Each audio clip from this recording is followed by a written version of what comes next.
তোমার প্রিয় নবী আদর্শ থেকে আজকে তুমি নেতার আদর্শ গ্রহণ করেছো, নেতার কোট গ্রহণ করেছো, নেতার পতাকাকে গ্রহণ করেছো, নেতার প্রতীককে গ্রহণ করেছো, নেতার স্লোগানকে গ্রহণ করেছো। বলো হে যুবক ভাই, কিয়ামতের মাঠে কোন নেতা তোমাকে সুপারিশ করবে? বাংলাদেশের পুরুষ 2 নেতা মারা গেছে যারা, তারা এর আগে ভারত উপমহাদেশ 850 বছর যে মুসলমানরা শাসন করেছিল তারা। তোমার জন্য কিয়ামতের দিন কাউকে পাবে না।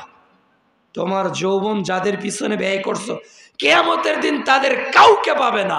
ওয়াল্লাহি আল্লাহর কসম করে বলছি, কি চেয়ারম্যান, কি মেম্বার, কি এমপি, কি মন্ত্রী, কি প্রধানমন্ত্রী, প্রিয় যুবক ভাই আমার, তোমার যৌবন তুমি যার পিছনে খোয়ে দিয়েছো, কিয়ামতের দিন কেউ তারা আপন না, কেউই আপন না।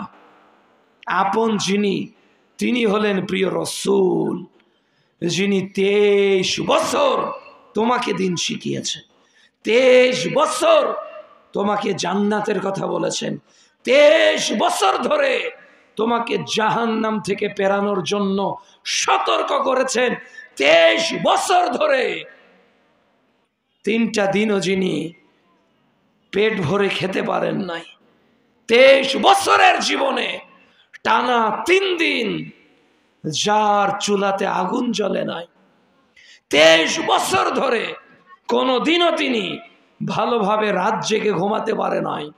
কেবল তোমাকে, কেবল তোমাকে, কেবল তোমাকে ফেরাতে চেয়েছে।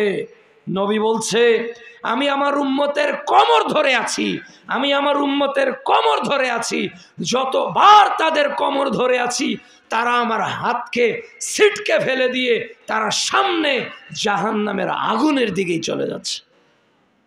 তোমার প্রিয় নবী আদর্শ থেকে আজকে তুমি নেতার আদর্শ গ্রহণ করেছো, নেতার কোট গ্রহণ করেছো, নেতার পতাকাকে গ্রহণ করেছো, নেতার প্রতীককে গ্রহণ করেছো, নেতার স্লোগানকে গ্রহণ করেছো, নেতার খাওয়ার স্টাইলকে গ্রহণ করেছো, নেতার বাক্য আলাপচারিতাকে গ্রহণ করেছো, নেতার নামে ছবি তৈরি করেছো, কিন্তু বিশ্ব নেতাকে এদেশের তরুণ যুবকরা আজকে ভুলে গিয়েছে।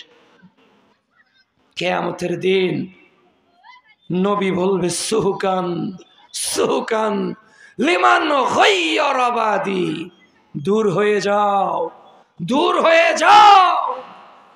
আমার 23 বছরের জিন্দেগিকে যারা পরিবর্তন করে দিয়েছো, যারা মনে করেছো আমি মুহাম্মদ, আমার চেয়ে অমুক নেতা বেশি শ্রেষ্ঠ ছিল, আমি মুহাম্মদ, আমার চেয়ে আর কারো কোনো বাক্য শ্রেষ্ঠ ছিল, আমি মুহাম্মদ, আমার চেয়ে আর কোন তরিকা শ্রেষ্ঠ ছিল, যার কারণে আমাকে ছেড়ে দিয়ে তোমরা যাদেরকে ধরেছো আজ তাদের নিকট চলে যাও। সুহকান সুহকান, দূর হয়ে যাও, তোমরা সরো আমার কাছ থেকে।